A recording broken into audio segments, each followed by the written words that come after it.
안녕하십니까. 오늘은 5번째 강의인 사회적 지각, 사람 지각과 귀인에 대해서 강의를 하도록 하겠습니다. 지각이라고 하는 것은 개인이 그 주변 세계를 이해하기 위해서 눈이라든지 또는 귀와 같은 감각기관을 통해서 수집된 정보를 선택을 하고 조직을 하고 해석하는 과정이라고 볼 수가 있겠습니다.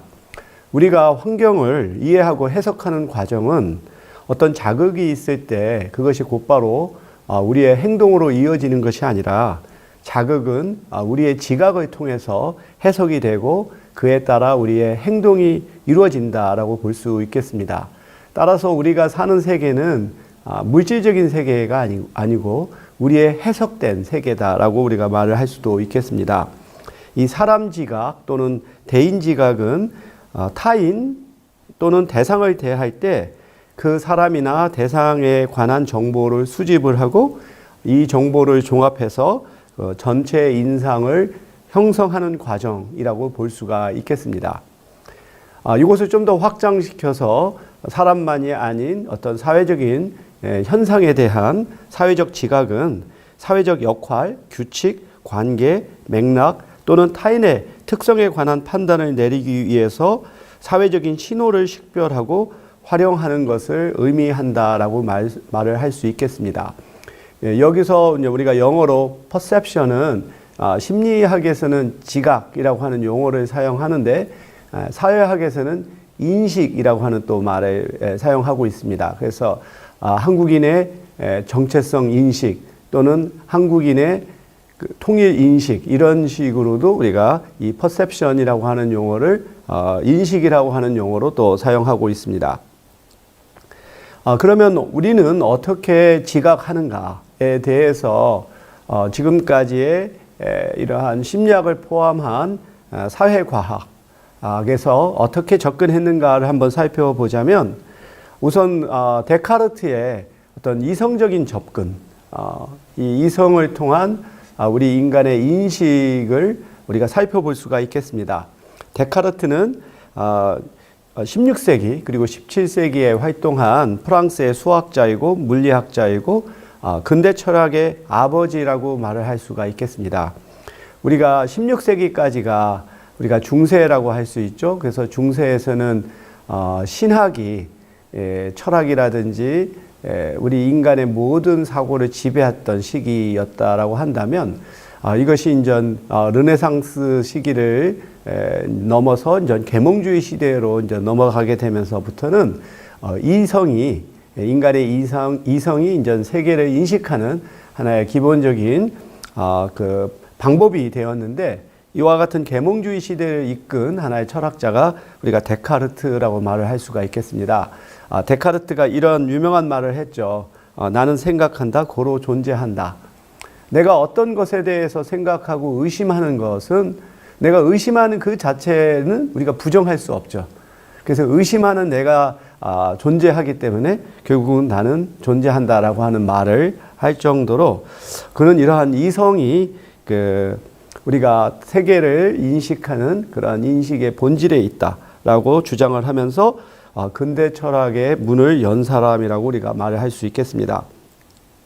그래서 데카르트는 인간의 이성을 중요시 여겼고 우리가 합리적으로 논리적으로 어떤 것을 입증할 수 있는 것이 우리의 그 과학의 또는 철학의 그 기본이 되어야 된다라고 얘기를 했습니다. 그래서 데카르트적인 인간 사고는 시계 안에 있는 톱니바퀴처럼 모든 것이 정밀하게 돌아가는 그러한 기계론적인 인간 사고라고 볼 수 있겠죠. 이와 같은 그 이성적이고 합리적이고 실증적인 사고를 강조하는 것은 근대 심리학에도 영향을 미치게 되었습니다. 근대 심리학의 아버지라고 하는 그 빌헬름 분트는 실험 심리학을 최초로 연 학자입니다. 그래서 실험실 안에서 인간이 어떠한 감각 기능 그리고 그것이 우리의 정신적인 사고에 미치는 영향을 처음으로 이렇게 경험적으로 연구한 학자인데요. 그래서 이 분투는 이 정신 기능의 세 가지 요소인 생각, 이미지, 그리고 감정을 연구했습니다. 우리가 지금 인지심리학도 사실 이와 같은 연구를 한다고 할 수 있죠. 그런 면에서 분투는 그 심리학을 그 어떠한 철학이나 신학이 아닌 하나의 실험적인 연구를 통해서 그 연구하는 하나의 경험적이고 실증적인 근대 심리학을 열은 사람이라고 볼 수 있겠습니다. 근데 이 시기만 하더라도 인간의 어떤 의식이라든가 정신과 같은 이 내면적인 것을 연구할 수 있는 방법론이 이렇게 마련되어 있지 않았던 시기이기 때문에 그 분투는 내성법이라고 하는 연구 방법을 통해서 우리 마음속에 있는 그러한 경험을 자기 스스로가 주관적으로 관찰하고 그것을 그 연구자한테 보고하는 마치 자기 보고식적인 방법을 사용을 했습니다. 근데 이러한 내성법은 결국은 이 연구의 대상자가 자기가 어떻게 지각을 했고 느꼈는가를 자기의 언어로서 표현하는 그런 방법이다 보니까 이 주관적인 해석이 들어갈 수도 있고 사람에 따라 이 표현하는 방법이나 수준이 달라질 수가 있겠죠. 이런 차원에서 행동주의 심리학자인 스키너는 이런 분투의 내성법으로 얻은 결과가 주관적이고 그렇기 때문에 우리가 이걸 과학적이다라고 말을 할 수 없다. 그래서 심리학은 이 관찰 가능한 행동만을 우리가 측정해야 한다라고 이렇게 주장을 했습니다.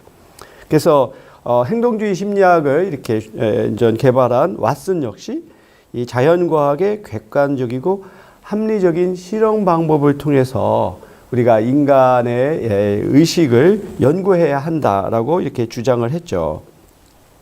그래서 행동주의 심리학이라고 하는 것은 우리에게 어떠한 자극이 주어졌을 때 어떠한 반응이 일어나는가를 찾아내는 하나의 방법의 심리학이라고 말을 할 수가 있겠습니다. 이러한 행동주의 심리학에서 인간이라고 하는 존재는 자극에 따라 반응하는 존재로 보고 이러한 인간의 행동은 생득적인 반사와 학습된 조건 반사의 복합이다 라고 이렇게 보고 있죠. 그래서 이와 같은 행동주의 심리학의 대표적인 연구라고 할 수 있는 파블로프의 고전적인 조건 형성 이런 것이 있죠. 우리가 어떤 자극을 주고 거기에 대한 반응을 반복적으로 우리가 연합을 하게 되면 꼭 특정한 자극이 주어지지 않더라도 그거와 연관된 하나의 시그널이 주어졌을 때 우리가 반응을 하는 것이죠. 파블로프가 어떤 개에게 먹이를 줄 때 그때마다 종을 울렸는데 그래서 그러면은 이 개는 이 종소리와 먹이를 자연스럽게 연합을 하게 되고 그래서 먹이를 안 주고 종소리만 울려도 개의 입에서 침이 흘러나오는 현상을 이렇게 관찰을 한 것이죠. 스키너는 이걸 조금 더 발전시켜서 조작적인 조건화를 한 겁니다. 그래서 우리가 어떠한 반응을 했을 때 거기에 따라 어떠한 보상을 하거나 또는 처벌을 했을 경우 특정한 반응이 더욱더 증가되거나 또는 감소가 되는 현상을 보게 되죠. 스키너의 상자와 같은 것이 바로 이런 조작적인 조건화의 예가 될 수 있겠습니다. 상자에다가 흰 쥐를 놓고 며칠 동안 굶기는 거예요. 이런 상태에서 그러면 이 쥐가 먹이를 찾아서 이 상자 안에서 돌아다니다가 어느 한 버튼을 누르게 되면 먹이가 떨어질 때 결국은 자기가 이 버튼을 누름으로써 그 먹이를 얻을 수 있다라고 하는 것이 이제 확립이 되면 계속 버튼을 눌러서 자기가 원하는 그 결과를 얻고자 하는 것이 바로 이 조작적인 조건화라고 할 수가 있겠죠. 그런데 이런 행동주의 심리학의 문제점은 뭐냐면 우리 인간이라고 하는 것이 어떠한 자극이 주어졌을 때 그거에 대한 반응이 기계적으로 일어나는 것만이 있는 것은 아니라는 거죠. 아까와 같은 경우는 너무나도 좀 단순한 수준이기 때문에 어떠한 특별히 해석이라고 하는 것이 여지가 없겠지만 우리 인간의 의식에는 이렇게 단순한 수준의 자극과 보상으로만 설명될 수 없는 많은 것들이 있죠.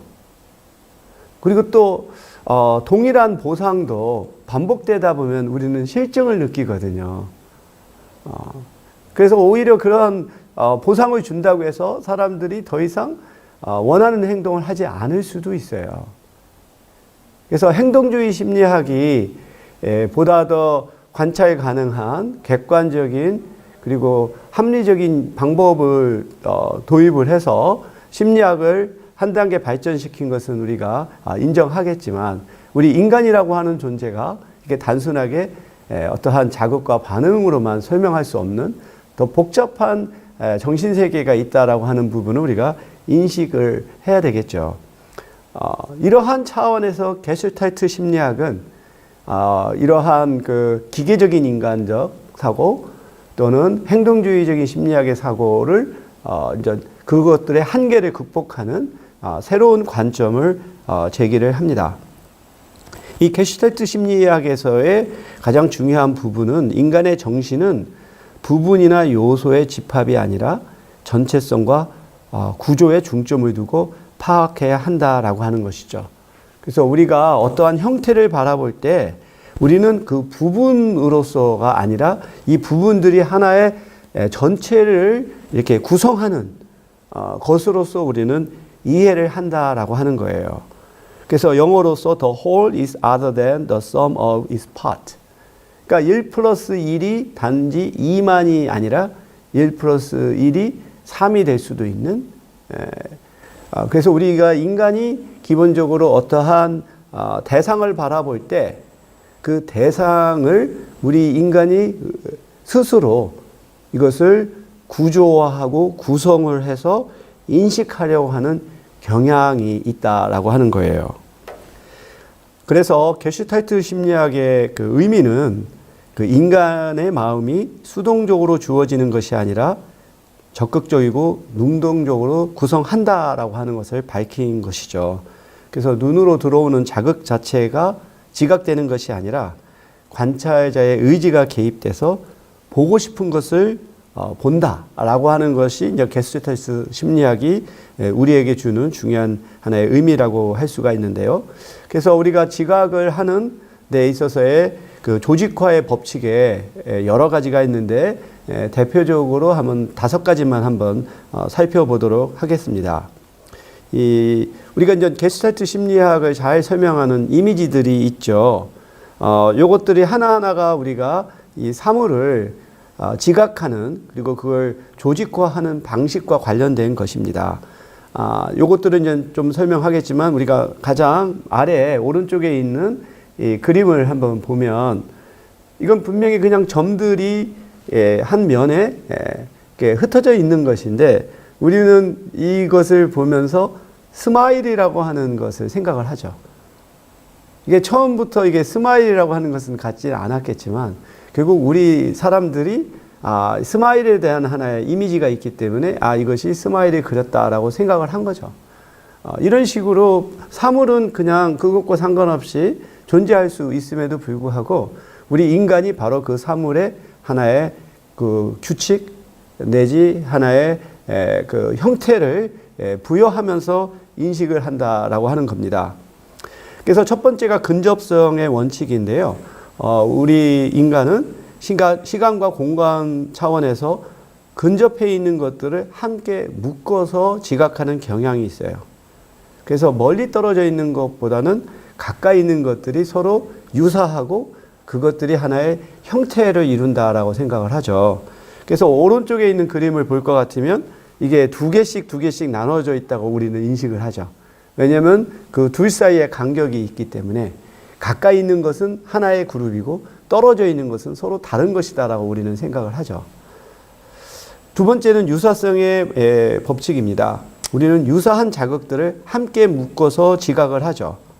그래서 예를 들어서 이 그림을 보면은 동그란 원으로 된 것이 한 줄이고 그 다음에는 네모가 있고 그 다음에 동그라미가 있고 네모가 있고 하나의 규칙성을 띠게 되는 거죠. 그래서 우리는 이것이 하나의 규칙성이다라고 우리는 생각을 하는 거예요. 세 번째는 연속성의 원칙이죠. 이것이 하나의 방향성을 띠고 있으면 이것이 그러한 그 서로 연속적으로 연결되어 있고 그것들 사이에 하나의 방향성이라고 하는 면에 있어서 그 규칙이 있다라고 생각을 하는 것이죠. 이 그래프에서 보면 두 가지의 그림이 나오죠. 하나는 이게 밑으로 그 내려가는 거. 이것은 우리는 이것이 하강한다라고 생각을 하고, 그 다음에 이제 녹색의 그림의 경우에는 이게 올라가는 것이기 때문에 이게 내려갔다가 올라간다라고 우리는 또 생각할 수가 있겠습니다. 네 번째는 폐사성의 원칙이 있어요. 우리는 기존의 지식을 토대로 해서 완성되지 않은 것조차 하나의 완성된 것으로 만들어서 의식하려고 하는 경향이 있어요. 지금 위에 있는 그림을 볼 것 같으면 여러 가지 도형들이 흩어져 있는데 그 가운데 사실 보이지 않는 삼각형이 있다라고 우리는 생각을 하죠. 삼각형이 있는 것처럼 보일 수는 있겠지만 그것은 우리 인간이 이 그 도형들 안에 보이지 않는 선으로서 삼각형이 있다라고 우리는 인식을 하는 것이죠. 그래서 아래에 있는 그림을 보면 이것들이 다 연결되어 있지 않고 흩어져 있음에도 불구하고 이것을 우리는 원 또는 그 직사각형이라고 우리는 인식을 하는 겁니다. 그리고 다섯 번째로서 정경과 배경의 원칙이 있어요. 우리는 사물들이 여러 개가 있을 때 그러한 사물들을 동일한 하나의 위치 또는 동일하게 그 어떤 중요도 또는 그 가중치를 주는 것이 아니라 우리는 그것을 어떤 것이 전경이고 어떤 것이 배경인가를 이렇게 구분해서 인식하는 경향이 있습니다. 그래서 뭔가 우리가 주목하는 것들은 전경이 되는 것이고 그 다음에 상대적으로 덜 중요하다라고 생각하는 것들은 배경이 되는 거죠. 그래서 이건 마치 카메라의 렌즈와 마찬가지예요. 우리가 렌즈를 좀 더 심도를 낮게 해서 조리개를 좀 더 좀 넓혀서 그 심도를 그 얕게 하게 되면 어떤 것에 초점을 맞추면 그 다른 것들은 뿌옇게 되는 아웃포커싱이라고 하는 효과를 우리가 거둬들이거든요. 이럴 경우에는 사물을 동시에 우리가 주목할 수가 없습니다. 어느 하나에 주목을 하게 되면 나머지 것은 흐릿하게 처리가 되는 것이죠. 그래서 우리는 두 가지의 관점을 동시에 지각할 수가 없습니다. 우리가 밑에 있는 그림 중에 왼쪽을 보면 어떤 사람은 이걸 컵이다라고 생각할 것이고 어떤 사람은 두 사람의 얼굴이 서로 마주보고 있다라고 생각할 수 있죠. 그 다음에 오른쪽의 그림을 보면 어떤 사람은 할머니의 모습, 나이가 드신 할머니가 어떠한 그 머플러 같은 것을 머리에 두르고 있는 이미지로 보는 사람이 있는가 하면 어떤 사람은 아름다운 미녀의 옆모습으로 볼 수도 있어요. 혹시 그 두 가지 모습이 다 보이는지 모르겠지만 또 이러한 게스트트 심리학을 가지고 또 우리가 개인의 심리 분석에도 많이 사용하죠. 왜냐하면 자기의 심리 상태에 따라 동일한 대상도 바라보는 것이 다를 수가 있으니까. 이런 것들이 바로 이제 정경과 배경의 원칙이죠. 우리가 보면 이러한 이미지는 있는 그대로 존재한다라고 볼 수 있겠지만 우리는 있는 그대로 보는 게 아니잖아요. 자기가 보는 관점에 따라 달리 보이는 것이죠. 그리고 다음의 법칙으로 단순성의 법칙이 있습니다. 그래서 특정한 대상을 주어진 조건 하에서 최대한 단순하고 간결하게 우리는 지각하려고 하는 경향이 있어요. 이 밑에 그림을 볼 것 같으면 세 가지의 원이 서로 겹쳐져 있어서 사실 완전한 원이 아님에도 불구하고 우리는 이것이 원이 서로 겹쳐져 있다라고 생각을 하죠. 이와 같이 우리가 그 여러 가지 이미지를 통해서 바라볼 때 우리가 있는 대상을 마치 사진 찍듯이 또는 복사하듯이 그대로 보는 것이 아니라 이것이 우리의 귀와 눈을 통해서 머리 안으로 들어가서 그 안에서 우리 스스로 이것을 구성하고 해석하는 과정을 거친다는 것이죠. 그래서 이 프리츠 하이더는 이러한 게슈탈트 심리학을 사회적인 인식에, 사회적인 지각에 적용을 했습니다.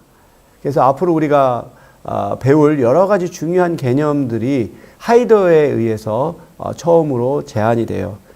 균형 이론이라든지 귀인 이론이라든지 또는 근본 귀인 오류 또는 이것을 이제 기본 귀인 오류라고 이렇게 또 부르는데, 이러한 식으로 우리 인간의 어떠한 지각이나 또는 그 인식의 그 어떤 법칙들을 발견을 했습니다. 그래서 이 하이더가 주장하는 굉장히 중요한 포인트는 그 우리가 어떠한 그 사물을 바라볼 때 오류를 범하는 것처럼 사람을 지각할 때도 그렇고 사회적인 인식에 있어서도 오류를 범한다라고 하는 거죠. 뭐 우리가 착시라고 하는 게 있죠. 예를 들어서 우리가 그 물컵에다가 젓가락을 이렇게 세워놨을 때 젓가락이 펴진 것처럼 보이는 그런 착시가 있죠. 이렇듯이 사물은 그렇지 않은데 우리가 그렇게 지각하는 경우를 많이 범하게 되는데, 이것이 사람에 대한 그 지각에서도 많이 나타나죠. 우리가 사회적으로 많은 문제가 되는 편견이라든지 혐오라든지 고정관념, 이런 것들도 바로 우리가 범하는 사회적 지각의 오류라고 할 수가 있겠습니다. 이 하이더가 한 굉장히 아주 흥미로운 실험이 있어요. 어떻게 보면 최초의 애니메이션 필름이라고도 말할 수 있는 무성 영화라고도 볼 수 있는데, 한번 우리가 이 하이더가 했던 그 이 실험을 한번 동영상으로 보도록 하겠습니다.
네. 우리가 그 짧은 동영상을 보고서 어떠한 생각을 우리가 가졌을까? 이 세계의 그러한 이 물체들이 그 행동, 그들 간의 관계에 대해서 어떤 생각이 들었을까? 라고 하게 되면 아마 많은 사람들이 어떤 연인 관계와 또는 삼각관계를 연상을 했을 거라고 생각해요. 이 동그라미는 여성이고, 그 다음에 큰 남성이 있고, 작은 남성이 있어요.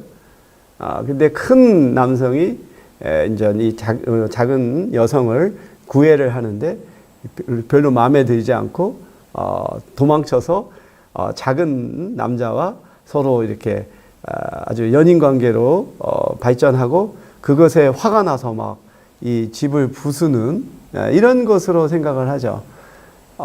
우리는 이걸 보고서 그냥 원과 그 다음에 크기가 다른 삼각형이 뭔가 뭐 무의미하게 이렇게 움직인다라고 생각하기보다는 이것을 마치 사람들이 행동하는 것처럼 우리는 이것을 연상을 하고 추론을 하죠. 이걸 의인화라고 불러요. 의인화.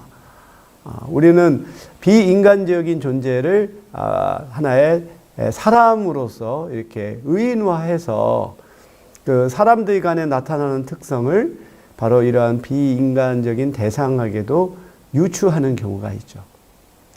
대표적인 것이 신화라고 볼 수 있어요. 신화. 그리스에 나오는 그런 많은 신들이 사실 인간의 모습을 하고 인간의 그러한 본성을 그대로 드러내는 거라든지 하는 것들. 사실 우리 만화 영화 톰과 제리 같은 경우도 비록 그 고양이와 쥐의 것이지만 우리는 인간의 속성을 그대로 드러난다라고 생각을 하잖아요. 바로 이것이 우리의 지각의 과정인 거죠. 우리는 어느 하나의 물리적인 대상을 그냥 그 자체로 보는 게 아니라 마치 인간인 것처럼, 인간들 간의 관계인 것처럼 해석을 하고 그들의 관계 또는 행동을 그렇게 우리가 의미를 해석을 한다라고 볼 수가 있겠습니다. 앞에서 설명했던 것처럼 대인지각은 타인을 대할 때 그 사람에 관한 정보를 수집하고 이 정보를 종합해서 그 사람에 대한 전체의 인상을 형성하는 과정이라고 볼 수가 있겠습니다.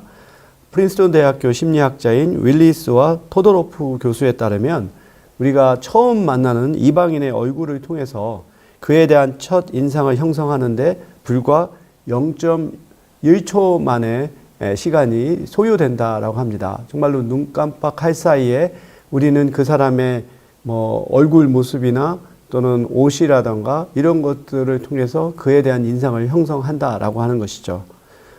사실 이 과정에서 얼마나 많은 사실 우리가 정보를 이제 놓칠 것이고 과장된 일반화를 할 것인가라고 하는 것이 쉽게 이해가 될 겁니다.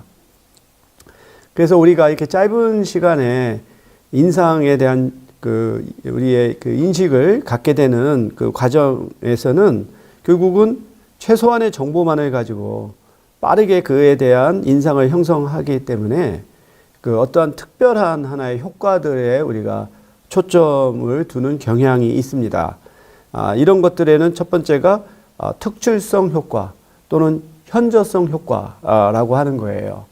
그래서 여러 정보들 가운데서 보다 좀 더 특별하게 두드러지는 그러한 그 정보에 우리가 더 주목을 한다라고 하는 것이죠.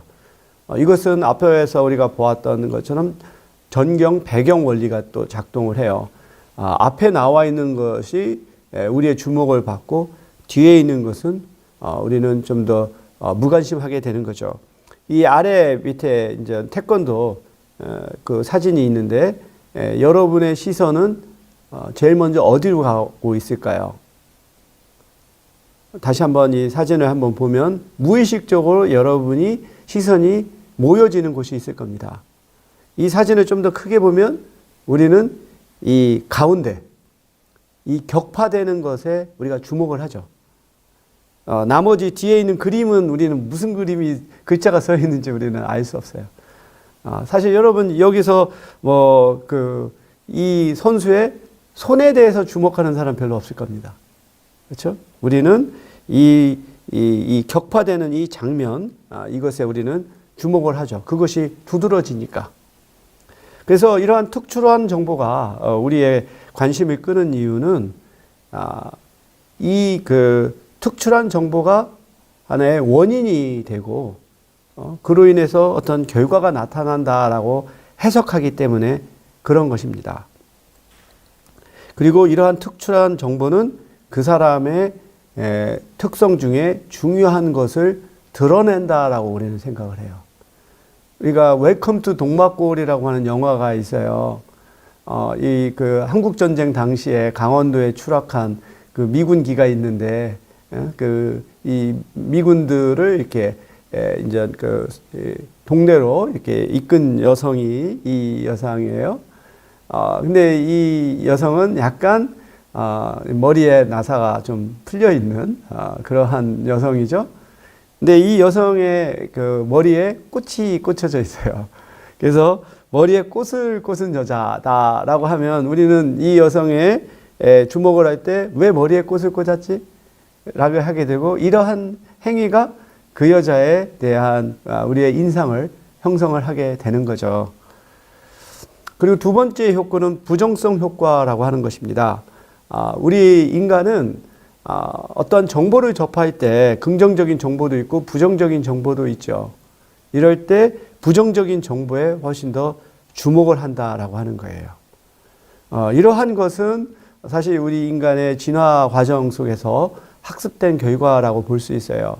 99가지가 다 좋아도 한 가지 나쁜 것을 우리가 만약에 놓쳤을 때 그 위험은 훨씬 더 큰 것이기 때문에 우리는 더 부정적인 것에 주목을 하죠.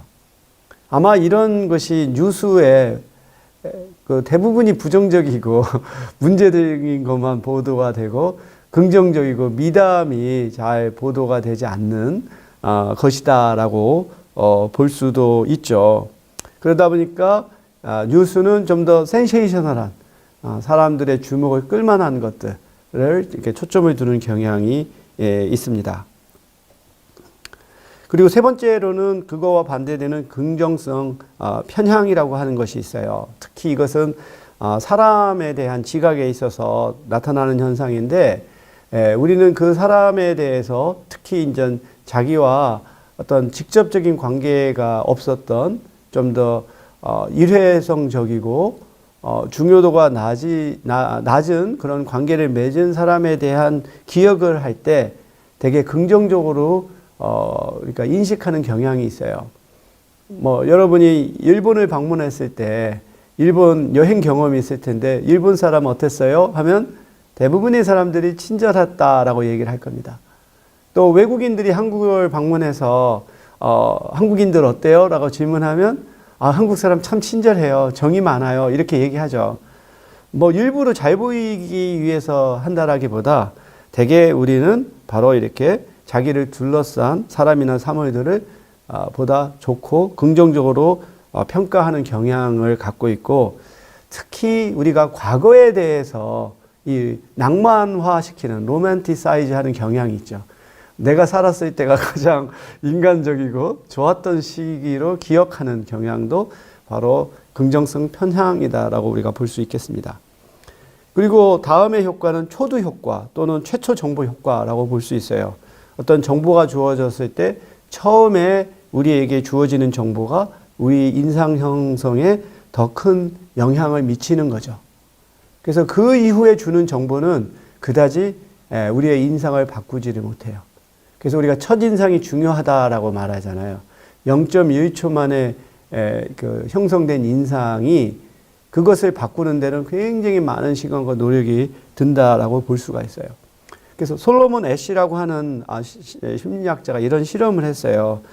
가상의 인물을 묘사하는 글을 두 가지의 형태로 나누어서 그 연구 대상자들한테 주고 이 사람에 대한 인상이 어떠냐라고 이렇게 물었는데 그 첫 번째 문장에서는 똑똑한, 근면한, 충동적인, 비판적인, 고집센, 질투심이 강한의 순서로 그 사람에 대한 묘사가 이루어졌고 두 번째 글에서는 질투심이 강한, 고집센, 비판적인, 충동적인, 근면한, 똑똑한의 순서로 주어졌을 때 긍정적인 특성을 먼저 읽은 조건에서 그 사람에 대한 인상이 더욱더 긍정적이고 호의적으로 형성이 된다라고 하는 거죠. 이와 같은 초두 효과가 나타나는 이유는 이것이 일종의 맥락을 형성했기 때문에 그래요. 그러니까 처음에 주어진 정보가 맥락을 형성하고 나머지 그 이후에 주어지는 정보가 이 맥락 속에서 해석되기 때문에 그런 거죠. 우리가 첫 번째 봤던 똑똑한, 근면한이라고 하는 것이 주어지면 이것이 하나의 먼저 맥락을 형성한 상태에서 이후에 주어지는 정보는 그거의 그 맥락 속에서 이해가 되는 거죠. 똑똑하기 때문에 충동적인 것이 이해가 돼요. 원래 천재들은 그럴 수 있으니까. 그리고 고집센 것도 똑똑하기 때문에 자기 주장을 관철하려고 한다라고 해석할 수 있죠. 그런데 처음에 질투심이 강한, 고집센, 비판적이라고 하는 글을 먼저 접하게 되면 이 사람의 성향이 뭔가 좀 호의적이지 않은 상황에서 마지막에 똑똑한 것이 주어지면 이 심성이 나쁜 사람이 똑똑하면 더 위험하지 라는 생각까지 가질 수가 있게 되는 것이겠죠. 그래서 바로 이렇게 초두 효과가 우리에게 주는 것의 맥락 효과라고 하는 것이죠. 두 번째 또 설명은 주의 감소 가설인 거예요. 우리는 제한된 하나의 인지적인 자원을 갖고 있어서 그 처음에 들은 거에 우리가 귀 기울이게 되면 나중에 주어지는 정보에 대해서는 우리가 감소하게 되는 거죠. 그래서 대체로 보면 우리가 어디 어떤 레스토랑에 가게 돼서 처음에 우리가 굉장히 좀 당황한 것이 선택이 너무 많이 주어졌을 때 우리는 굉장히 당황하죠. 그러니까 우리나라 음식에서는 뭐 자기가 요구하는 대로 음식이 마련되는 것이 아닌 경우가 많은데 서양 요리에서는 선택권이 많죠. 뭐 수프의 경우에서도 선택이 주어지고 특히 샐러드의 경우에 어떠한 드레싱을 하느냐, 드레싱의 종류가 굉장히 많으니까 대개 이럴 때 우리는 처음에 들은 거 또는 마지막에 들은 거를 선택하고 그게 뭔지 잘 모르면서 나머지는 미투 따라가는 경향이 있죠. 바로 이게 우리가 모든 것을 다 일일이 다 주목해서 볼 수 없는 그러한 현상이 됩니다. 그래서 초두 효과의 반대가 바로 신근성 효과죠. 최종 정보 효과. 정보가 순차적으로 제시됐을 때 마지막에 주어진 것이 자신에게 더 큰 영향을 미치는 것이죠. 앞서 말했던 것처럼 우리가 어떠한 드레싱을 고르라고 할 때 마지막에 들은 것만 제대로 잘 들어서 그걸 선택할 수도 있는 그래서 어떤 경우는 상당히 낭패를 경험할 수도 있고 그렇죠. 지금 우리가 하나의 인상 형성 또는 지각에 동원되는 그런 원리 그리고 그런 법칙들은 사실 사진에도 그대로 적용이 돼요. 앞서 우리가 사진을 보았을 때 우리의 시선이 어디로 향하는가, 요게 바로 효과적인 사진을 찍는 기법이거든요. 그래서 우리가 사진을 볼 때 대체로 어떠한 경향이 있냐면 왼쪽에서부터 오른쪽으로 시선이 움직입니다. 그리고 두 번째로는 어두운 것보다는 밝은 것에 주목을 하고 그 다음에 주변에 있는 것보다는 중앙에 있는 것에 주목을 합니다. 그리고 색깔이 어둡거나 또는 무색인 것보다는 굉장히 밝고 강한 것에 주목을 해요. 그리고 작은 것보다는 큰 것에 주목을 하고 정지되어 있는 것보다 움직이는 것에 주목하는 우리의 성향이 있어요. 그래서 우리가 사진을 찍을 때 효과적인 사진은 바로 이러한 원리를 반영해야 돼요. 자기가 주목하고자 하는 것이 중앙으로 놓여지고 그것에 초점을 맞추고 주변적인 것들은 이걸 과감하게 줄이거나 아웃포커싱을 통해서 흐리게 하거나 해서 자기가 보고자 하는 것을 다른 사람도 보게끔 만드는 게 효과적인 사진이라고 할 수 있어요. 사진가 중에 유명한 사람이 많은데 대표적인 사람으로 앙리 까르띠에 브레송이 있죠. 이 사람의 사진의 하나의 철학은 결정적인 순간을 포착하는 것이다 라고 얘기를 했어요. 지금 브레송이 들고 있는 카메라가 라이카 사진이죠. 지금 우리가 쓰는 35mm 표준 프레임을 최초로 만든 회사가 독일 카메라 회사인 라이카 사진이죠. 그래서 이 브레송은 이 라이카 이 필름 사진을 아주 정말 애용을 했는데 사실 이 필름 사진이라고 하는 것은 딱 한 장 찍고 마는 거죠. 지금은 우리가 디지털 카메라를 통해서 굉장히 많이 찍고 그 중에서 좋은 것을 선별할 수 있지만 예전에는 안 그랬죠. 그런 상황에서 바로 이 결정적인 순간 어느 한 남자가 이 물을 건너가는데 발끝이 지금 물에 닿을까 말까 하는 아주 결정적인 순간을 포착했죠. 이렇게 하려면 사실은 우리가 셔터 스피드를 굉장히 빨리 잡아야 돼요. 최소한 1000 이상으로. 그래야지 이러한 움직임이 정지되어 있는 것을 포착하는데 지금은 뭐 우리가 연속 촬영을 하면 1초 안에 최소 6개, 8개, 12개까지 쫙 찍고 이 결정적인 순간을 찾을 수 있지만 예전에 필름 사진에서 이런 걸 찍는다는 것은 상당히 어려웠다라고 볼 수 있어요. 그래서 브레송이 찍은 사진 중에 아주 대표적인 사진 중에 이런 게 있어요. 바로 우리가 아까 말했던 우리 지각의 원리들을 이 사진의 구도에 굉장히 잘 반영한 거예요. 여기서 우리가 주목하는 것은 방향성이거든요. 이 사물들이 연속성, 아까 우리가 연속성, 또 그다음 연속성의 원리가 있었잖아요. 이것들이 하나의 방향성을 갖고 움직인다라고 보는 거죠. 우선은 그 보도블록의 경우 우리가 노견이라고 말하는 도로와 또 보도를 구분시키는 경계석들, 이것이 이렇게 오른쪽에서 왼쪽으로 가고 계단도 이게 이렇게 휘어져서 향하고 있어서 모든 방향이 이쪽을 향하게 되고 거기에 바로 자전거를 타고 가는 사람을 딱 배치함으로써 그 사람들이 시선이 한 곳으로 모이게 하는 효과를 보이고 있죠.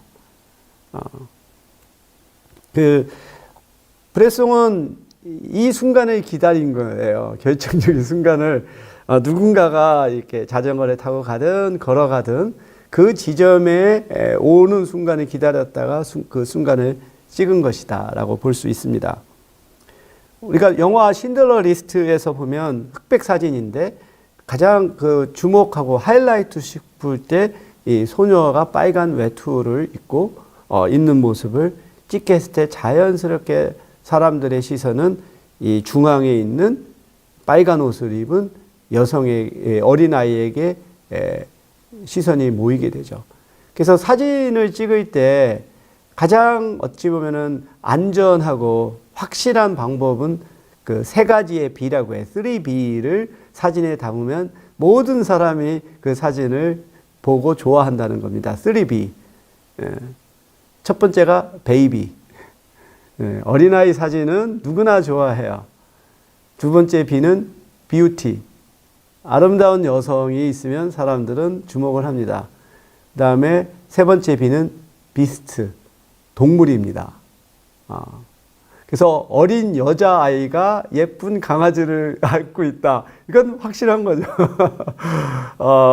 그런 것들이 아마추어도 자신의 사진을 사람들이 관심을 끌 수 있게 만들기 위해서 사용할 수 있는 방법이죠. 저도 개인적으로 사진을 좋아하고 또 제가 하는 연구가 이주, 다문화, 또 재외동포이기 때문에 사진이라고 하는 것이 굉장히 유용한 연구와 교육의 하나의 미디어입니다. 그래서 현장에 가거나 그럴 때는 사진을 찍고 그것도 책에도 활용하기도 하고 그래요. 근데 하다 보면 우리는 이 사진이 사실 기술의 수준을 넘어서 사실은 이 사고와 철학의 수준으로까지 이제 발전하게 되는데, 궁극적인 질문은 우리는 왜 사진을 할까?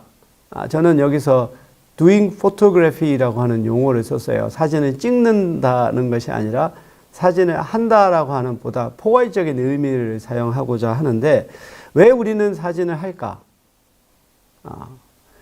그거는 아마 사람마다 다 철학이 다를 겁니다. 그게 그 사람이 갖고 있는 하나의 철학이고 또는 관점이라고 보겠죠. 근데 제가 최근에 이제 생각하게 된 것이, 사진을 하는 이유 중에 하나는 우리가 익숙했던 것을 새롭게 보는 것이 아닌가 하는 생각도 해요.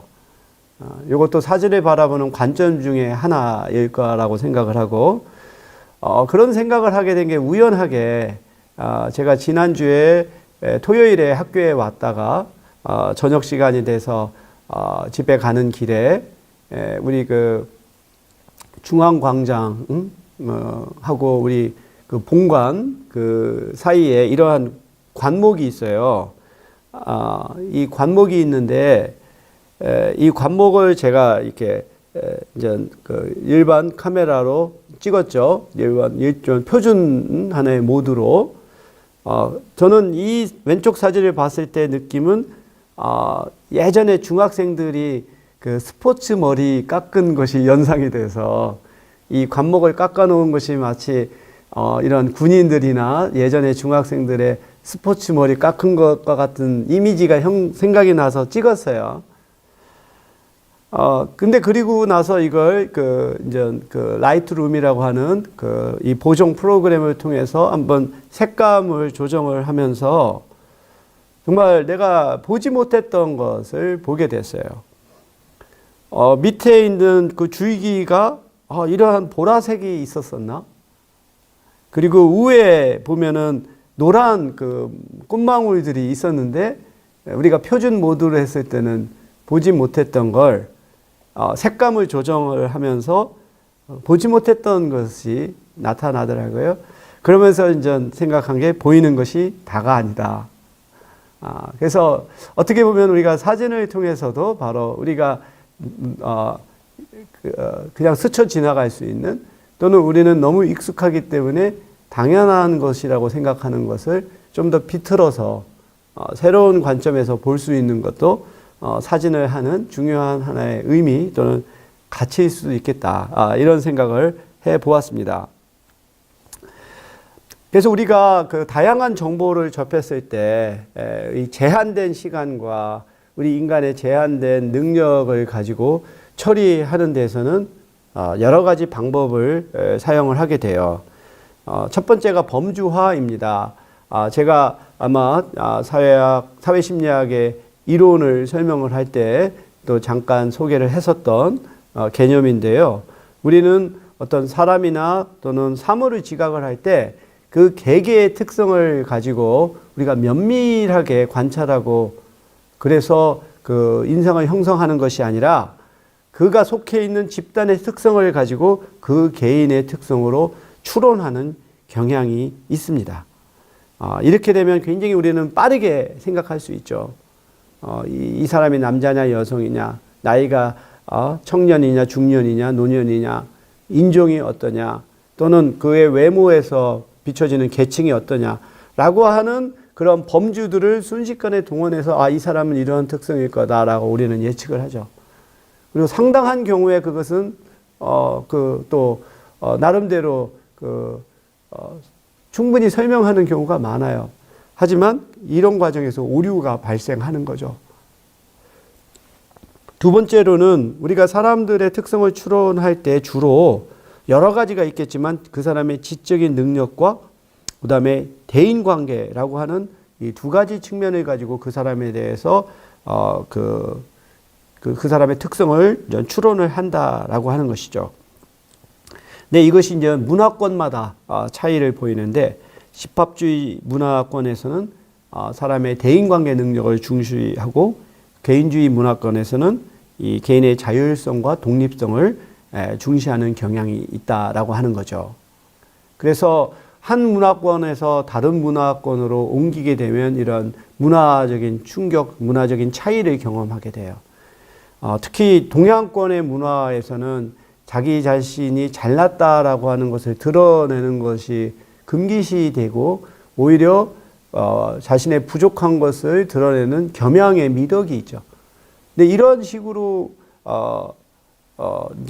행동해 가지고는 서양의 이런 개인주의 문화권에서는 오히려 그 사람이 무능력한 사람으로 인정받게 돼요. 오히려 거기서는 더 서구식대로 자신의 장점, 강점을 드러내는 것이 더 능력 있는 사람으로 인정받지, 나는 부족한 사람입니다, 이런 식으로 겸양하는 것이 제대로 인정받지가 않는 거죠. 그 다음에 대인지각에서 상대방에 대한 호호도 좋으냐 싫으냐 라고 하는 것이 가장 중요하게 여겨진다라고 하는 것입니다. 우리가 이제 예전에 또 수업 시간에서 감정 조절 이론이라고 하는 것을 설명을 한 것이 있었죠. 거기에서 바로 이 평가성이 바로 이거에 해당이 되는 거죠. 우리가 한 사람에 대한 특성을 평가할 때 그 사람이 좋으냐 싫으냐 라고 하는 것이 하나의 평가성에 있어서 굉장히 중요한 차원이고, 두 번째 차원이 권력성이죠. 이 사람이 힘이 있느냐 힘이 없느냐라고 하는, 세 번째가 이제 활동성, 이 사람이 굉장히 적극적이냐 활동적이냐 아니면 소극적이냐. 그래서 이렇게 평가성과 권력성과 그 다음에 활동성이라고 하는 것이 어느 한 사람의 그 특성을 추론하는데 중요하게 여겨지는데, 여기에 좀 더 우리가 좀 새로운 차원을 추가한다면 친밀성이라고 하는 것도 굉장히 중요한 차원이 될 수 있어요. 그 사람과 나하고 얼마만큼 친밀한가. 이것은 사실 좋으냐 나쁘냐하고 좀 다르거든요. 그 사람이 분명히 좋은 사람이고 능력 있고 활동적인 사람인 것을 인정해도 자기하고 친밀하지 않으면 좋은 감정을 갖기 어렵게 되겠죠. 바로 이와 같은 평가가 대인관계에 있어서 대인 지각에 있어서 굉장히 중요한 역할을 한다라고 하는 얘기고, 그다음에 평균 모형은 사람이 어느 한 사람에 대한 인상을 형성할 때 하나만의 정보가 아니고 여러 개가 주어졌을 때 이러한 정보가 어떻게 인상 형성에 영향을 미치는가에 대한 설명으로 가산의 원리, 평균 원리, 가중 평균 모형의 원리라고 하는 것이 있습니다.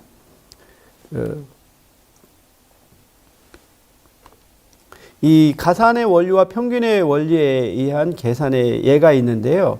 예를 들어서 우리가 그 사람에 대해서 처음에 5가지의 정보가 주어졌어요. 똑똑함, 착함, 감성적, 옷맵시, 말솜씨, 이와 같은 5가지 정보가 주어졌을 때 가산의 원리에 따르면 이것이 점수가 합쳐지는 거죠. 그러면 10점이 되는 것인데, 평균의 원리에 따르면 이것의 평균값이 되니까 2가 되는 거죠.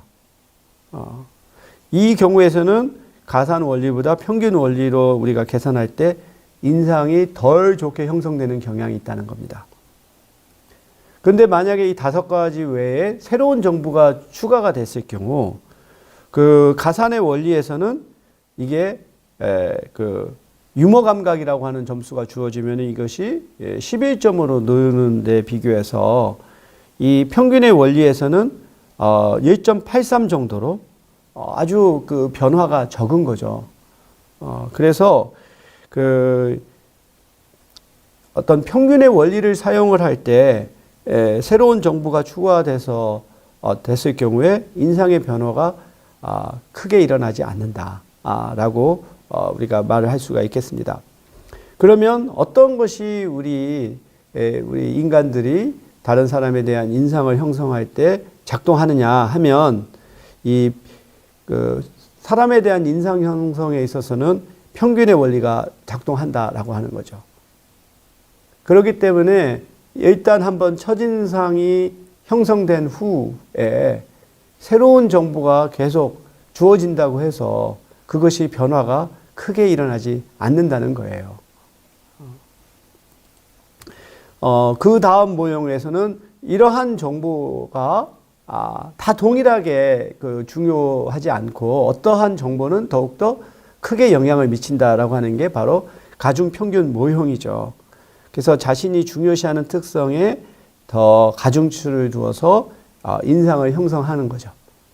그래서 예를 들어서 우리가 뭐 연애를 하거나 배우자를 할 때 조건을 따질 거 아니에요.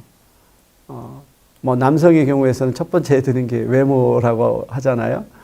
뭐 그래서 그 사람에게 있어서의 우리가 인상을 평가할 때 그 사람의 외모, 학력, 소위 말하는 집안, 또는 뭐 신체적인 특성, 성격, 뭐 여러 가지가 되겠죠.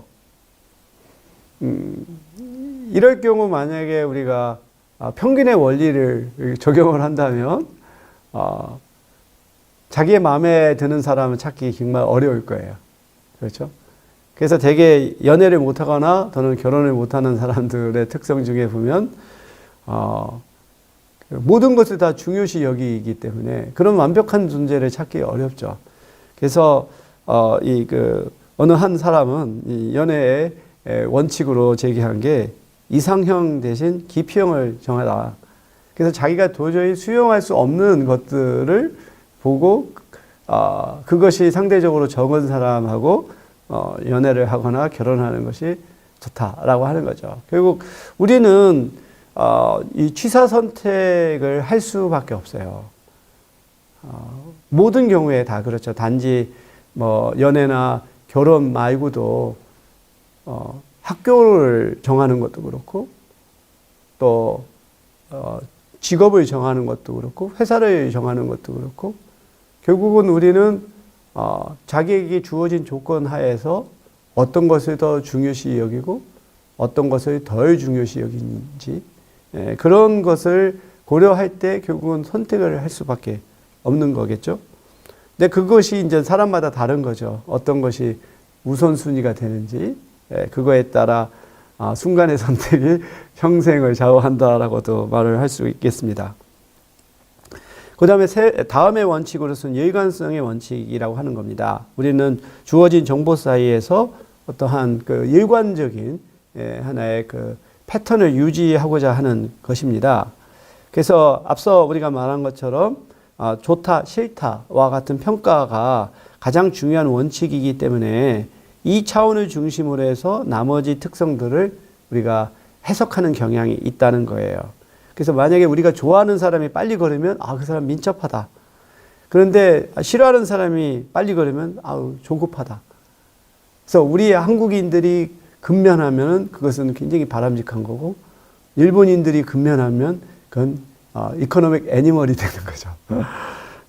이런 것이 작동을 하고 또 우리는 후광 효과라고 하는 것이 있어요.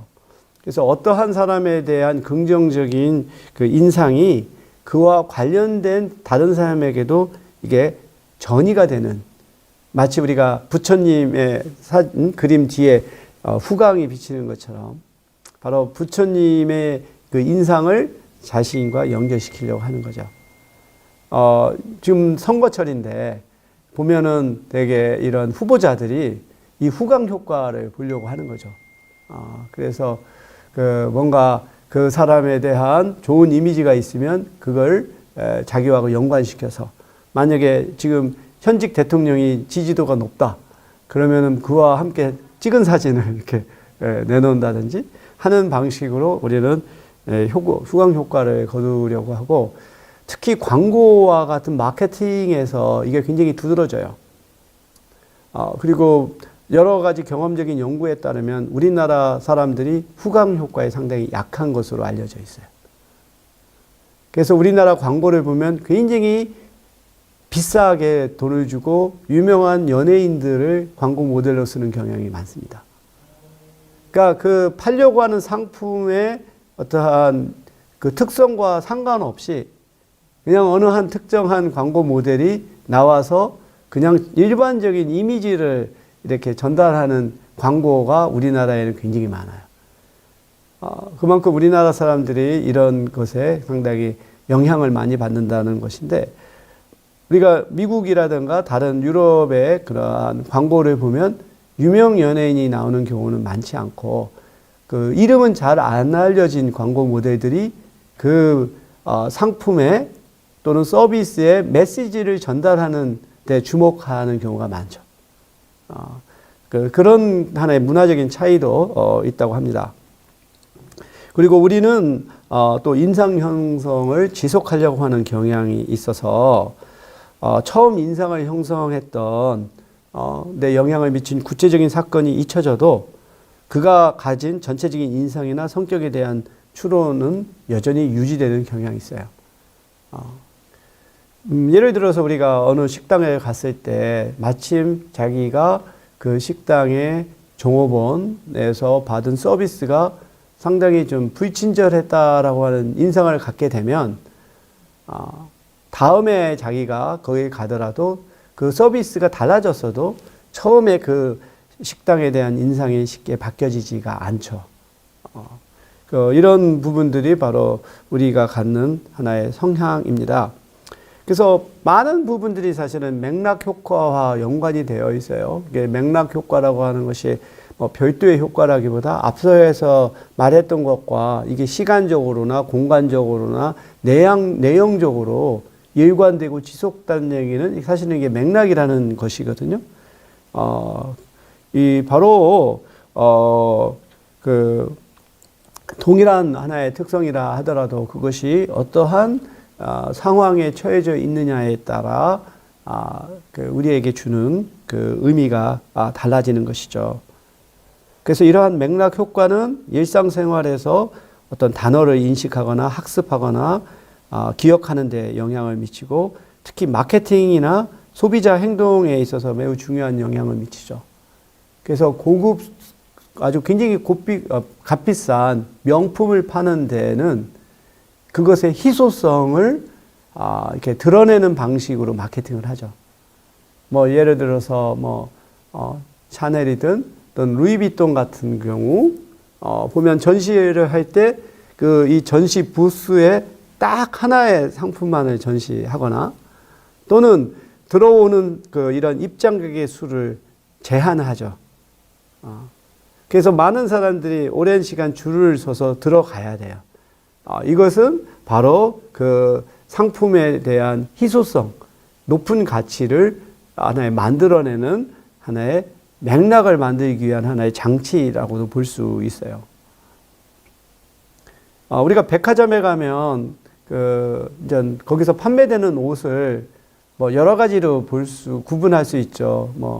값비싼 거 또는 값싸는 거, 세일 상품 또는 등등 그럴 수 있죠. 근데 우리가 그게 어떻게 배치되느냐에 따라 달라져 있어요. 그래서 어느 한 분은 이렇게 구분을 하더라고요. 걸려진 옷과 누인 옷. 그래서 걸려진 옷은 이건 세일하는 게 아니에요. 걸려져 있어서 또는 그 마네킹에 걸려져 있어서 사람들로 하여금 뭔가 좀 비싼 거라는 이미지가 있는가 하면 그 누인 옷은 이거는 재고 처리 용품들이죠. 막 더럽게 잔뜩 쌓여 있어서 사람들이 고르게 만드는. 그래서 마치 이거는 싼 거 같은. 근데 실제로 보면 싼 게 아닌 경우도 많은데 바로 그래서 옷을 이렇게 걸린 옷과 누인 옷으로 구분하는 또 구분법이 있더라고요. 다음으로는 도식이 있습니다. 이 도식은 조직화되고 구조화된 인지 세트라고 할 수 있는데요. 우리는 어떠한 사람이나 대상에 대해서 그가 갖고 있는 또 오랜 하나의 학습과 경험을 통해서 구조화된 하나의 지식의 틀이 있어요.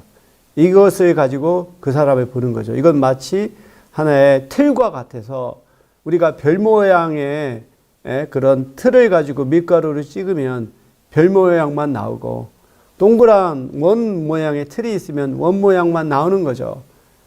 그래서 만약에 하나의 그 보수적인 이념의 틀을 갖고 있거나 또는 반공이라고 하는 프레임을 갖고 있는 사람은 모든 것은 그것을 가지고 볼 수가 있는 것이고 상대적으로 진보라고 하는 또는 여성주의 관점을 중시하는 사람은 바로 여성주의라고 하는 틀을 가지고 모든 현상을 또 그렇게 구조화해서 바라보겠죠. 다음으로는 내현 성격 이론이 있습니다. 이러한 특성들이 서로 관련되어 있다라고 보는 하나의 도식이죠. 그래서 외향적인 성격을 가진 사람은 명랑하고 수다스럽고 에너지가 넘친다라고 하는 특성도 함께 갖고 있다라고 생각을 하는 것입니다. 그런데 이것도 사람마다 차이가 있어서 이 구조화의 욕구가 강한 사람은 이 정보를 구조화하고 응집력 있고 명확하게 이해하고 싶어 하는 사람일수록 이것들 간에 서로 밀접하게 관련되어 있다라고 생각하는 것이죠. 그러다 보면 이러한 그 성향이 강한 사람들은 굉장히 어떤 완고하고 경직된 사고를 갖기가 쉬워요. 모든 것들이 다 일치되어 있기 때문에 뭔가 그 중에서 어느 다른 측면이 있어도 그것을 인정하지 않는 이러한 성향이라고 볼 수가 있죠. 그래서 이러한 것들을 통해서 우리는 어떠한 사람의 특성을 우리가 추론을 하는 거예요. 우리가 사람들이 어떤 행동을 하게 했을 때 왜 행동이 일어나는가를 설명을 할 때 그 사람의 하나의 내적인 특성을 가지고 그러한 행동을 한 것이다라고 우리는 원인을 찾는 것이죠. 그걸 우리는 바로 귀인이라고 부르는데 그 귀인 이론을 설명하는 여러 가지 그 구체적인 이론들이 있어요. 첫 번째가 이제 앞서 말했던 하이더가 말하는 상식 심리학이죠. 그래서 이 하이더의 입장에서는 모든 사람들이 상식 심리학 학자인 거예요. 다 나름대로 심리학자인데 하나의 상식적인 수준에서 설명하는 것이고, 그래서 사람들은 자기가 살고 있는 세계를 일관성 있게 이해하려고 하는 경향이 있고, 그래서 환경을 통제하려고 하는 경향이 있는 것이죠. 그래서 사람들은 왜 다른 사람이 그렇게 행동하는가를 이해를 해야 되잖아요. 그럴 때 사람들이 보이는 것은 그 사람의 내적인 특성이 바로 그러한 행동을 가져왔다라고 이제 부르는 거죠. 예를 들어서 우리가 어떤 사람이 어떻게 행동을 하는 데는 크게 두 가지의 요인이 있을 수가 있어요.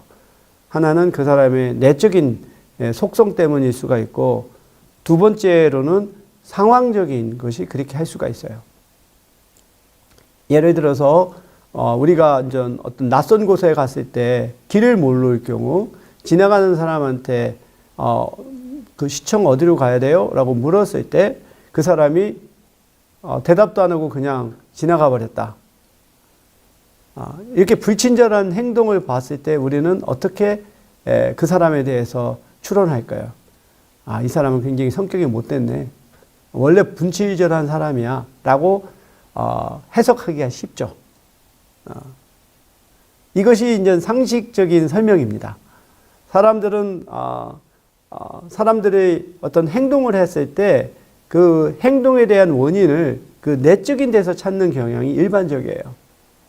근데 만약에 여러분이 길을 가다가 어떤 낯선 외국인이 와서 똑같은 질문을 해요. 시청이 어디예요? 근데 자기가 그거에 대해서 제대로 답을 안 하고 지나갔어요. 그러면 자기의 행동은 자기는 어떻게 설명을 했을까요? 나는 원래 불친절한 사람이기 때문에 그래? 나는 원래 나쁜 놈이야? 라고 설명할까요? 대체로 우리는 자기가 그렇게 행동할 때는 불가피한 상황적인 요인으로 설명하죠. 내가 지금 바빠 죽겠는데 그걸 설명할 틈이 어디 있어? 라고 우리는 상황으로 설명을 해요. 바로 우리 사람들이 보이는 것이 이런 거죠. 다른 사람의 부정적인 또는 그 비우호적인 행동은 하나의 그 사람의 성향으로 설명을 하고, 자기의 어떠한 좀 비사회적인 행동은 상황적인 것으로 설명하는 그러한 경향이 있습니다. 그래서 대체로 볼 때 우리 사람들은 어떤 사회적인 결과나 현상에 대해서 그것에 참여하는 사람들의 속성으로 설명하는 경향이 있습니다. 하지만 사람들이 그러한 행동을 하게 되고 그러한 결과가 나온 것에 보다 근본적인 것들에 주목하지는 못해요. 왜냐하면 그게 눈에 보이지 않으니까. 그래서 사실 보이는 게 다가 아닌 거죠. 그리고 보이지 않는 것이 더 중요할 수가 있어요. 네, 일반인들은 그것을 주목하지 못하고, 그러니까 되게 눈에 보이는 것에 원인을 찾고 책임을 전가하는 경향이 있습니다. 특히 최근과 같은 이러한 재난 상황일수록 사람들은 더욱더 인지적인 구두쇠가 돼요. 이러한 상황에 대해서 보다 더 복합적으로 깊게 생각하기보다 단순화시키고 즉각적인 하나의 해법을 찾는 경향이 있게 되고, 이제 그 과정에서 이제 소수자들이 하나의 그 희생양이 되는 경향이 많습니다. 그래서 사실 우리가 이러한 사회적 지각, 연구하는 것이 저는 사회심리학의 굉장히 토대가 돼요. 우리가 사회심리학 현상이라고 말하는 편견이나 혐오나 차별이나 배제나 많은 것들이 결국 우리가 어떻게 지각하느냐에서 출발한다라고 볼 수가 있거든요. 다음에 이제 대응 추리 이론이 있습니다. 이 대응 추론 이론은 바로 앞서 말했던 것처럼 사람의 행동과 그 사람의 성향, 특성을 대응시키는 이 과정을 귀인이라고 부르는데, 바로 우리가 그 사람의 하는 행동이 그 사람의 성향과 어떻게 연관되느냐를 우리가 찾는 과정에 이와 같은 5가지의 근거들이 사용되고 있습니다. 이 첫 번째가 이제 비공유 효과죠. 그 어느 한 사람이 여러 가지 다른 행동을 할 수 있었음에도 불구하고 어느 한 특정한 행동을 하게 됐을 때 그런 행동을 할 원인을 바로 그 사람의 특성으로 추론하는 거죠. 예를 들어서 한 학생이 A, B, C라고 하는 세 과목을 들을 수 있었는데 그가 C라고 하는 과목을 선택을 했을 때 그리고 이 C가 상대적으로 학점이 받기 쉬운 그런 과목이라고 했을 경우 우리는 그 사람이 뭔가 이렇게 노력을 하기보다 쉽게 뭔가 좀 풀어가려고 하는 사람이다라고 우리는 추론을 하는 거죠. 그리고 세 번째로는 그 사람이 사회적으로 바람직한 행동을 하지 않았을 때 그것은 바로 그 사람의 성향에서 나온 거라고 추론을 하는 거죠. 예를 들어서 뭔가 우리가 일상생활을 하다 보면 사회적인 규범이 있잖아요. 그리고 대부분의 사람은 그 규범에 맞게 행동을 하는데 누가 좀 바람직한 행동을 보였어요. 그러면 그건 그 사람의 성향이 그런 거죠. 예를 들어서 지하철 내에서는 여러 사람이 있다 보니까 큰 소리로 이렇게 얘기를 하면 안 되는데 종종 우리는 지하철을 타다 보면 그 중계방송을 듣는 경우가 있어요. 막 이게 열이 받쳐서 상대한테 막 고함을 지르고 그들의 어떤 사적인 내용을 마치 라디오 중계하듯이 막 큰 소리로 말하는 사람을 종종 보죠. 또 흥미로워요. 도대체 무슨 남의 얘기를 듣는 것도 흥미로운 그런 측면이 있어서 이럴 때 우리는 그 사람의 행동을 어떻게 생각합니까? 이 사람이 원래 이런 사람이다라고 생각하죠. 이 사람이 지금 어떠한 상황에 놓여 있어서 그렇게 행동을 했다라고 생각하기보다 원래 이 사람이 이런 행동을 한 것은 그 사람의 성향이 그렇다라고 생각하기가 쉽죠. 그리고 우리는 지난번에 우리가 자기 지각에서 과잉 정당화하고도 같은 맥락인데 우리가 불가피하게 한 행동을 그 사람의 성향이라고 보지는 않아요. 하지만 스스로가 선택한 것은 그 사람의 성향이라고 우리는 생각하는 거죠. 그리고 이제 사회적 역할과 또 우리가 아까 말했던 사회적 바람직성하고 같은 맥락인데 사회적으로 기대되는 역할과 어긋나는 행동을 하게 되면 그건 그 사람의 성향이다라고 우리는 추론을 하게 되는 것이죠. 그래서 켈리라고 하는 학자는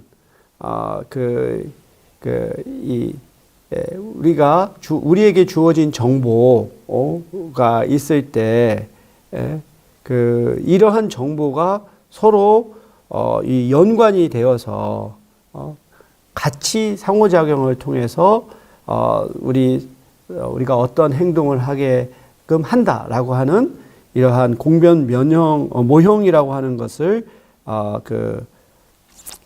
제안을 했습니다. 그래서 여러 정보를 검색해서 원인과 효과가 함께 변하면 그 원인이 행동을 유발했다라고 우리가 해석을 한다라고 하는 거죠.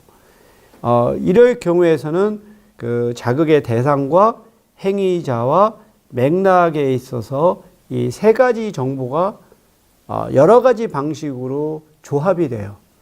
그 조합된 결과에 따라 우리는 그 행동의 원인을 추론을 하게 되는 거죠. 그래서 첫 번째가 특이성이에요. 어떠한 그 효과가 어떠한 특정한 대상에게서만 나타나는 경우. 그 다음에 합치성은 그러한 사람의 행동을 다른 사람들도 동일하게 경험하는 경우. 자기만이 아니라 다른 사람도 동일하게 그렇게 해석하는 경우.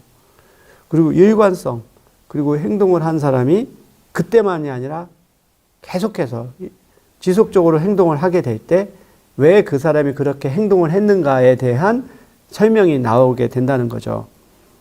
그래서 이런 경우가 있어요. 어떤 사람이 있는데 이 사람이 자기하고 마주칠 때 고개를 돌려요.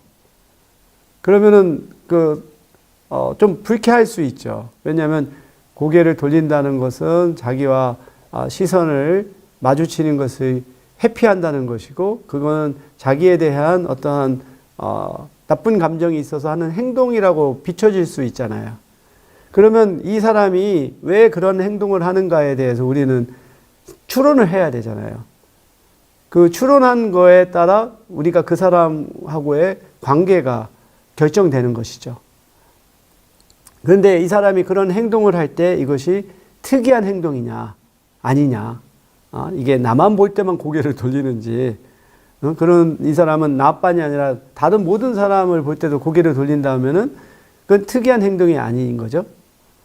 두 번째는 합치성이죠. 근데 이게 다른 사람들도 자기를 보면 고개를 돌리는 건지, 다른 사람들은 자기를 볼 때 고개를 가끔가다 돌리고 항상 그렇지 않은 경우, 그리고 일관성, 그 사람이 나를 볼 때마다 항상 고개를 돌리는 건지, 때로는 고개를 돌리고 그렇지 않을 것인지, 이것이 서로 달리 결합됨에 따라 그 사람의 행동을 추론하는 방식이 달라지겠죠. 그래서 특이성과 일관성과 합치성이 모두 높을 때 우리는 그것을 외부 요인으로 귀인을 합니다. 이것은 그 사람의 성향이 아니라 어떤 외부적인 요인에 의한 것이다라고 보고, 특이성과 합치성이 낮고 일관성이 높을 때는 이것은 그 사람의 내부적인 성향이라고 보는 것이죠. 이 부분은 한 번만 듣고 이해가 쉽지는 않을 텐데, 여러분이 좀 교과서에 해당되는 부분을 잘 읽고 이해를 했으면 좋겠습니다. 그런데 이러한 공변 모형의 한계는 우리 사람들이 이렇게 복잡한, 마치 3차 방정식 풀듯이 이렇게 하지 않는다는 거죠. 오히려 이론 중에서는 특이성보다는 일관성 정보를 더욱더 우리는 중요시 여긴다는 것이죠. 그래서 모든 단서가 동일하게 우리가 이렇게 반영되기보다 어느 한 특정한 정보 단서가 더 중요하게 작용이 된다라고 하는 것이 현실적인 하나의 설명입니다. 그 다음에 이제 또 우리가 관련해서 살펴볼 수 있는 것이 이제 자기 지각 이론이죠. 이 자기 지각 이론은 앞으로 또 이제 우리가 또 설명할 기회가 있을 텐데, 우리가 거울 속에 자기 개념을 떠올리면 마찬가지예요. 우리가 거울 속에 비친 자기를 보고 내가 누구인가를 판단한 것처럼, 자신의 행동을 보고 내가 어떤 사람인가 나의 성향을 추론하는 것이 바로 자기 지각 이론입니다. 그래서 이런 것은 되게 굉장히 심리적이고 내적이고 정신적인 것과 같이 우리가 직접 측정하기 어려운 경우는 그가 하는 행동을 통해서 왜 그 사람이 그런 행동을 했는가를 살펴보면, 그 사람이 그런 성향을 갖고 있기 때문이야 라고 우리가 추론을 하게 되는 것이죠. 예를 들어서 우리가 그 사람의 종교성 또는 신앙심이라고 하는 것을 어떻게 측정할 수 있겠어요? 결국 그 사람이 종교적인 행동을 얼마만큼 많이 자주 또 높은 강도로 하느냐를 가지고 그 사람의 신앙심을 아는 것처럼 본인도 그런 거죠. 본인도 자기가 하는 종교적 행동을 보고 자기의 신앙심이나 종교성을 우리가 추론을 하게 되는 거죠. 여기서 또 우리가 살펴보았던 과잉 정당화라고 하는 것이죠. 우리가 어떤 행동을 할 때는 내재적 동기와 외재적인 동기가 있는데, 외재적인 동기는 어찌 보면은 굉장히 즉각적인 효과를 가져올 수 있어요. 그리고 어떠한 행동을 하는 데 있어서 동기가 처음에 형성되지 않았을 때 사람들로 하여금 그런 행동을 하게끔 유인하는 데는 효과가 있어요. 하지만 이것은 그 가치가 시간이 지날수록 떨어지는, 가치 감각의 하나의 원리가 작동하죠. 그래서 결국은 사람이 어떤 행동을 지속적으로 하게 하는 데 있어서는 내재적인 동기가 중요한데, 자기가 내재적 동기를 가지고 했던 행동에 대해서 어떤 외적인 보상을 하게 되면 그것이 오히려 이 가치를 상실시켜서 그 사람이 그 행동을 지속하지 못하게 만드는 요인이 될 수가 있어요. 이 청소년기에 부모의 입장에서 상당히 아주 힘든 일이 이 어린 자녀들이 게임에 빠지는 것이거든요. 게임에 빠져서 뭐 몇 시간을 보내고 눈이 그냥 빨갛게 부어 있고 이게 아무래도 학업에 대한 집중도를 떨어뜨리니까 이 게임이라고 하는 것이, 게임 중독이라고 하는 것이 아주 심각하고, 이게 사실 뭐 정도의 차이죠. 어떤 사람은 뭐 적당히 해서 나름대로 통제가 가능해서 어떤 스트레스를 푸는 정도로 되면 문제가 아닌데, 우리가 중독이라고 하는 것이 가장 큰 문제는 일상적인 생활, 정상적인 생활을 하기 어렵게 만드는 것이 중독이거든요. 그래서 우리 인간은 기본적으로 모든 상태의 중독이 있어요. 일 중독도 있고 테니스 중독도 있어요. 그래서 이 테니스를 즐겨하는 동호인들 중에 테니스 중독을 측정하는 자가진단법이 있어요. 그래서 한 10가지의 그 문항을 주고 거기에 5가지를 넣으면 그 사람은 중독 상태입니다. 저 자신도 테니스를 즐겨 하는데 제가 진단을 해보니까 한 3 정도더라고요. 그러니까 이건 심각한 정도는 아닌데, 이렇게 중독에 빠졌을 때 가장 심각한 것은 자신의 어떤 정상적인 일상적인 행동 자체 또는 사람들 간의 관계까지도 아주 심각한 상황에 빠지게 될 때 중독이라고 합니다. 그러면 청소년의 게임 중독을 막을 수 있는 방법은 뭘까? 결국은 게임을 하는 것은 게임 자체가 재밌어서 하는 거죠. 그렇죠? 그게 공부하는 것보다 재밌으니까. 그러면 이 게임의 내재적 동기를 줄이면 돼요. 어떻게 하냐? 아주 정말 자녀가 게임 중독 때문에 골머리를 앓고 있다. 그러면 게임을 하지 말라고 하면 할수록 더욱더 동기는 강해져요. 마치 자기가 순교자처럼 그 자기의 신앙을 지키는 것처럼 게임을 하려고도 하죠. 오히려 훔친 사과가 맛있다고 더 금하게 되면 더 욕구가 강해지죠. 이것을 줄이는 방법은 이 내재적 동기를 외재적 동기로 바꾸는 거예요. 이 아이에게 하루에 6시간씩 게임을 하게끔 만들어요. 6시간씩. 그래서 6시간을 하면 보상을 주고 6시간을 못 채우면 체벌을 해요. 서로 간에 약속을 합니다. 그러니까 얼마나 처음에 좋겠어요. 몰래 막 해서 그때는 스릴감도 있었는데 6시간을 하라니, 그 다음에 또 완전히 이제 공개적으로 허용을 했으니, 근데 이때부터는 의무가 되는 거예요. 게임이 여가가 아니라 의무가 되는 거예요. 6시간씩 꼬박꼬박 하다 보면 질려버리는 거예요. 이건 내재적 동기가 상실이 되고 어쩔 수 없이 해야 되는 상황이 되면 자연스럽게 그거에 대한 동기가 줄 수가 있어요. 근데 문제는 학부모가 이렇게 과감한 선택을 할 수 있을까? 그렇겠죠? 근데 이게 바로 안에 우리 인간 심리에 대한 이해라고 한다면 그런 것이죠. 하여간에 사실 게임 중독이 심각한 상황이라고 합니다.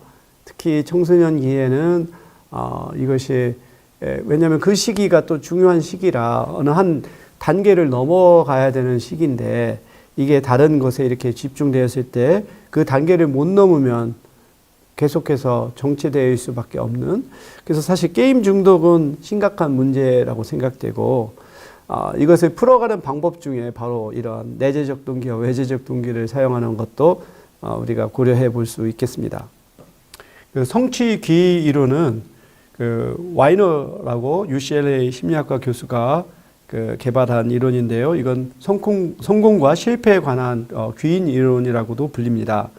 그래서 이 와이너의 성취 귀인 이론에 따르면은 자기가 어떠한 그 시도를 했을 때 그것이 성공하거나 실패한 것을 원인을 어떻게 찾느냐에 관련된 것인데, 이때 세 가지 차원이 중요하게 작동을 합니다. 첫 번째는 통제의 위치, 자기가 그것을 통제할 수 있는가 없는가. 두 번째는 이 안정성, 이것이 지속적으로 일어나는 것인지 아니면 그렇지 않은 것인지. 그리고 세 번째로는 통제 가능성, 자기가 그것을 통제할 수 있는 것인지 통제할 수 없는 것인지. 이 세 가지에 따라서 달라지는 거죠.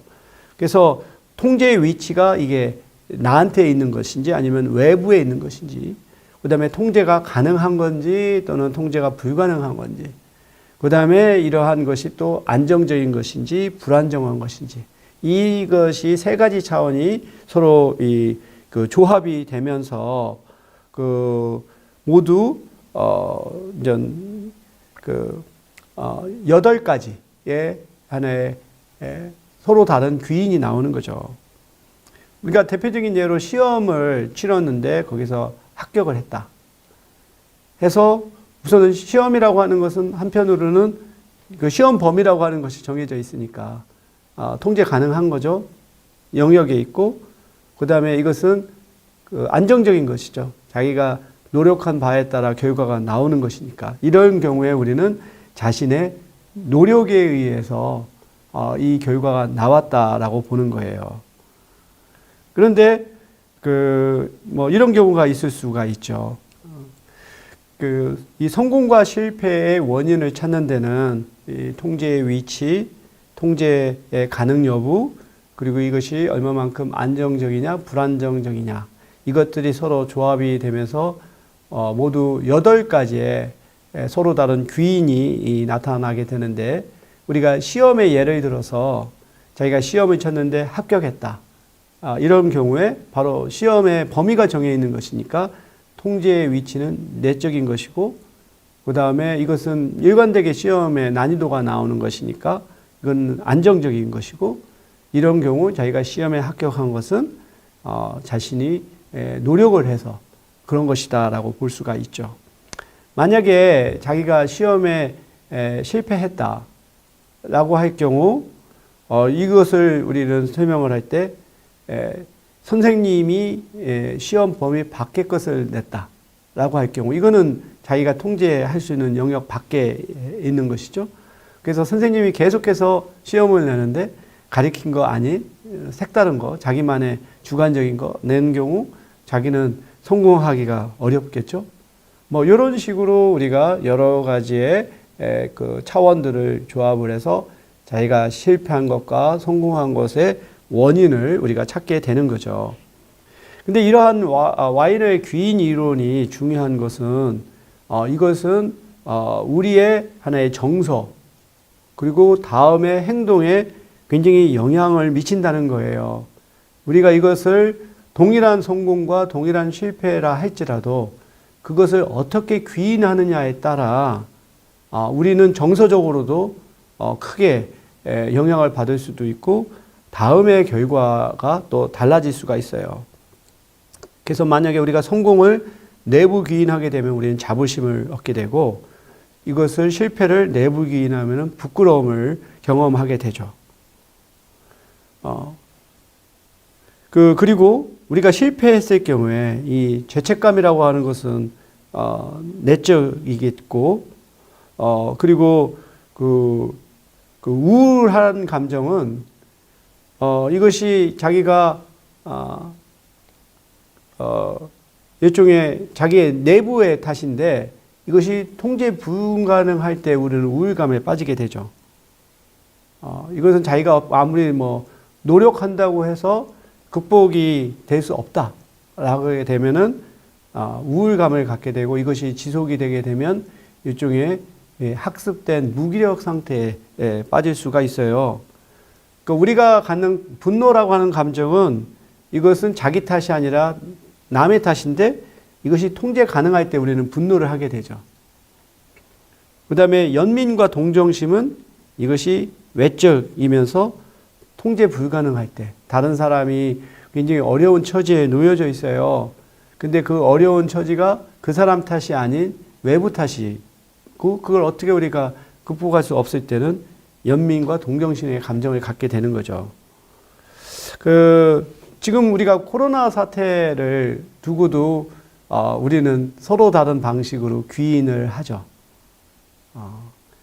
만약에 그 코로나 사태에 대해서 정부에 대해서 분노의 감정을 갖는 사람은 이게 통제 가능한 건데 제때 하지 못했기 때문에 나라고 해석을 하니까 분노를 하고 비판을 하는 거죠. 근데 만약에 이게 정부가 할 수 있는 영역 밖이다 라고 생각하면은 연민과 동정심을 가질 수가 있겠죠. 그래서 같은 사태라 하더라도 사람들이 그것을 어떻게 해석하느냐에 따라 갖는 감정이 다르고 행동하는 방식이 달라질 수가 있죠. 그래서 우리가 여러 가지 방식을 통해서 그 사람들이 실제로 행동하는 것에 대한 귀인을 보여왔는데, 여기에 대해서 우리가 좀 종합적으로 설명을 하자면, 자기에게 중요한 사건을 제외하고는 최소의 인지적인 노력을 들여서 정보를 처리하는 경향이 있다는 거예요. 일종의 미니맥스 전략을 취합니다. 최소한의 노력으로 최대의 성과를 거두려고 하는, 그리고 자신이 만들어낸 설명이 이게 정확하고 최선인지를 따져보기보다 이 정도면 충분히 만족스럽다라고 하는 식으로 우리는 결론을 내려요. 그리고 그걸 가지고 다른 사람을 평가하고 또 사회를 평가하게 되는 것이죠. 이러한 과정에서 우리는 불가피하게 오류, 편향을 보입니다. 첫 번째가 기본 귀인 오류라고 하는 거예요. 사람이 어떠한 행동을 했을 때 그것의 상황 요인이 더욱 중요했음에도 불구하고 그것을 그 개인의 성향으로 설명하는 성향 귀인의 경향성이 바로 기본 귀인 오류입니다. 우리가 이와 같은 기본 오류를 범하는 데에는 바로 정경과 배경의 원리가 작동을 해요. 바로 행위자가 눈에 보이고 이 사람이 하나의 원인이라고 생각하기 때문에 눈에 보이지 않는 것들은 배경이 되고 눈에 보이는 행위자가 정경이 되기 때문에 바로 그 행위자의 성향에 우리가 원인을 찾는 것이죠. 이것이 기본 귀인 오류를 가져오는 것이고, 두 번째로는 우리가 행위자, 관찰자의 효과가 있어요.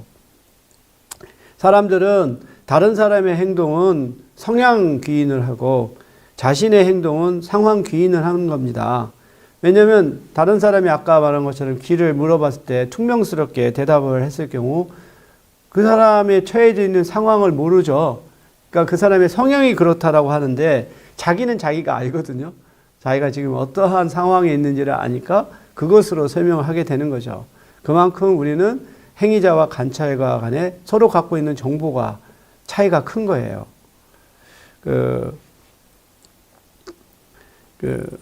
이제 바로 이러한 그 원인으로서 나타난다라고 하는 것이고, 그렇지만 우리가 좀 더 그 행위자에게 좀 더 감정 이입을 하게 되면 이 효과를 줄일 수가 있어요.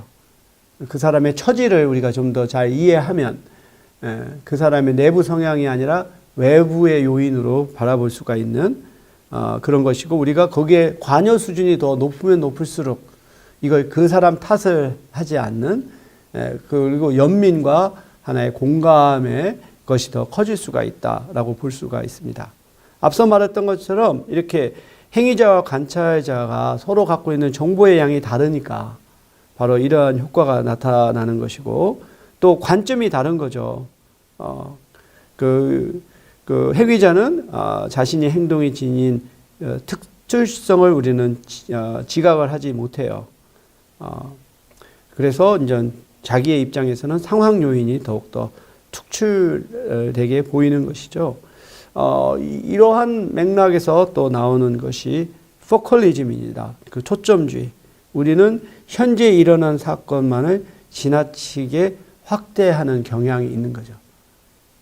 마치 우리가 어떤 피사체의 대상의 사진에 초점을 맞추면 주위에 있는 것이 흐려지는 것처럼 우리가 어떠한 특정한 거에만 초점을 맞출 경우 그 부분만 드러나고 나머지 것들은 고려가 되지 않는 이러한 경우가 있죠.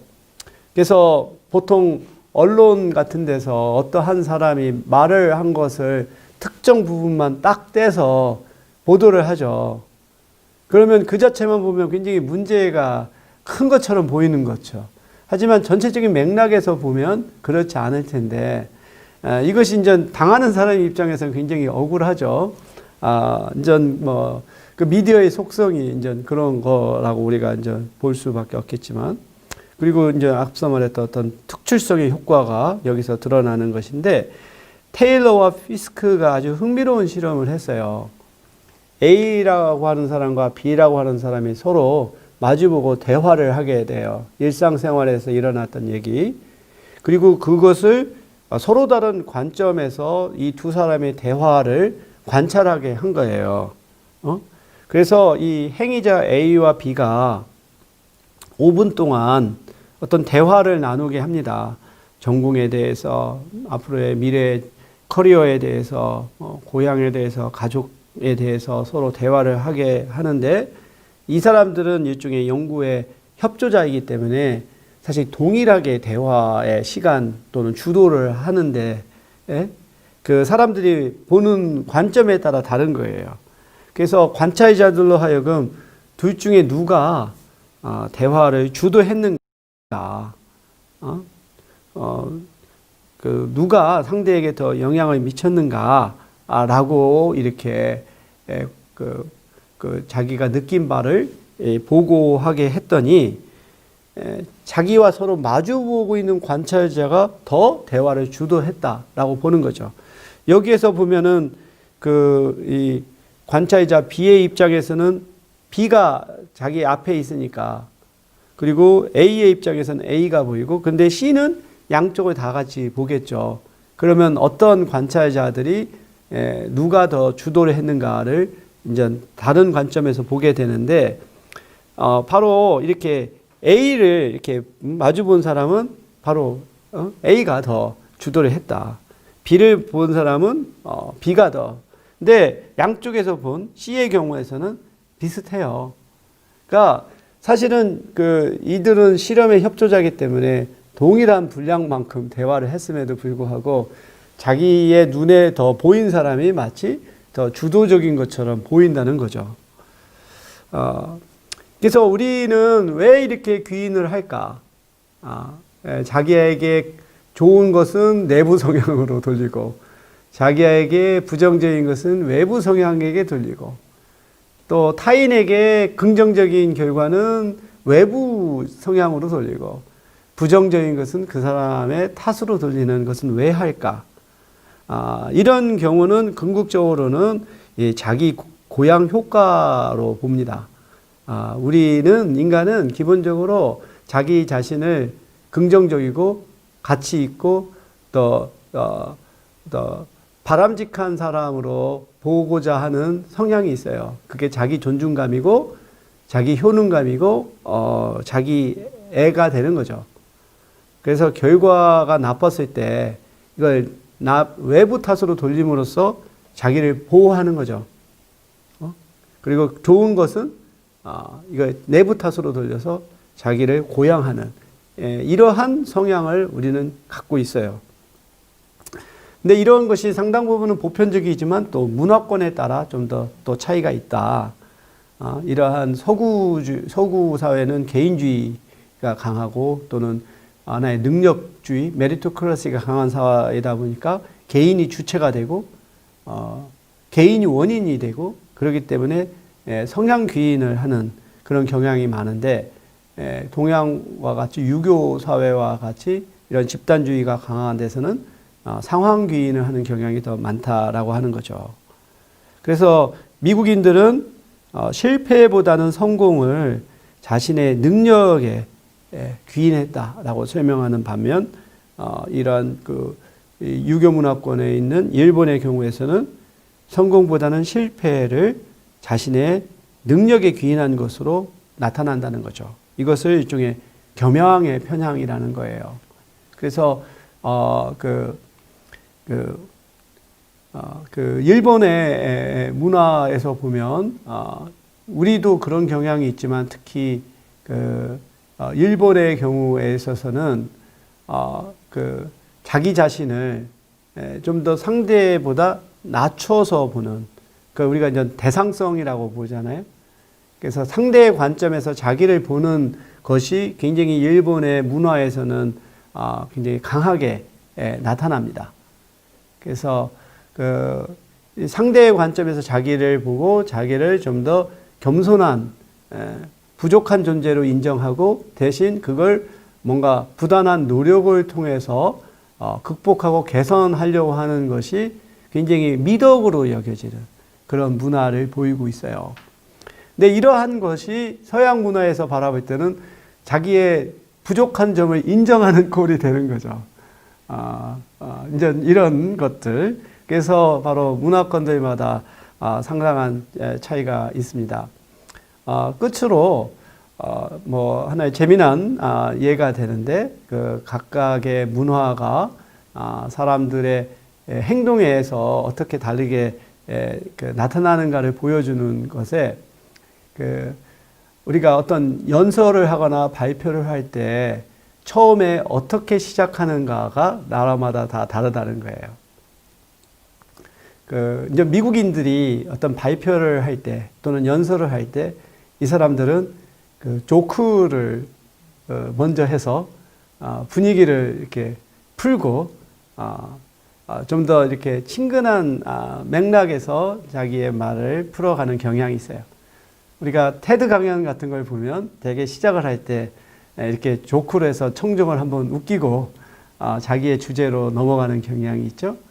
근데 이 조크가 그 주제와 사실 뜬금없는 거라면 썰렁하죠. 썰렁한 개그가 되는데 그 조크가 나름대로는 마치 촌철살인처럼 그 주제와 아주 밀접한 관계가 되면 아주 적절한 하나의 이 프리젠테이션의 기술이 돼요.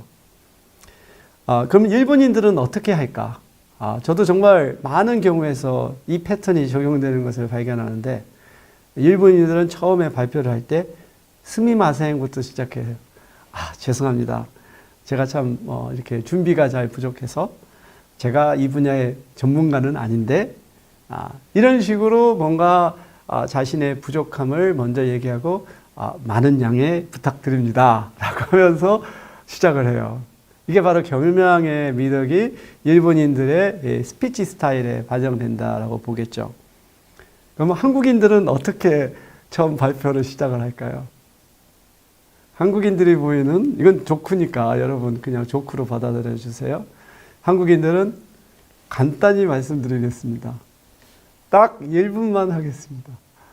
그리고서 계속 들어가는 거예요, 계속. 그래서 한국인들은 말은 간단하다고 하면서 자기 말 끝까지 다 하는, 어찌 보면은, 우리가 그 주체성, 한국인들은 자기가 모든 것이 중심이 된다라고 하는 사고가 굉장히 강한 존재예요. 그래서 자신의 관점에서 다른 사람을 보고 자기의 뜻대로 움직이기를 굉장히 고집하는 성향을 갖고 있다고 보면 일본인들은 다른 사람의 관점에서 자기를 보는, 그래서 다른 사람의 앞에서 아까 말한 것처럼 자기의 부족한 면을 드러내고 시작하는, 이것이 이제 문화적 차이죠. 근데 이제 우리가 사는 사회는 결국 여러 문화가 혼재되어 있어요. 일종의 혼종이라고 할 수 있고 블렌딩이라고 할 수 있어요. 근데 저는 사회심리학, 문화심리학을 하면서 결국은 블렌딩이라고 하는 것이 또 좋은 효과를 가져올 수 있다. 그래서 각각의 문화에서 좋은 점, 장점은 우리가 선택하고 우리 문화에서 부족한 점, 나쁜 점은 버리고 이것을 잘 블렌딩하는 것이 더 스마트한 전략이 아닐까 그런 생각을 해봅니다. 그럼 오늘로 우리가 5번째 강의, 사회적 지각에 대한 강의를 마치도록 하겠습니다.